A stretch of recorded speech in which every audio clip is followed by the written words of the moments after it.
നല്ലോലക്കുടയിൽ ഞാൻ കൂട്ടുനിൽക്കാം. വേലി പെണ്ണായി നീ വരുമ്പോൾ നല്ലോലക്കുടയിൽ ഞാൻ കൂട്ടുനിൽക്കാം.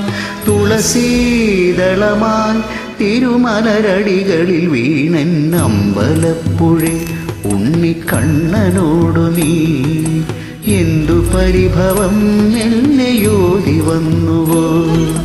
കൽവിളക്കുകൾ പാതി മിന്നി നിൽക്കവേ എന്തു നൽകുവാൻ എന്നെ കാത്തു നിന്നു നീ. പ്രസാദവും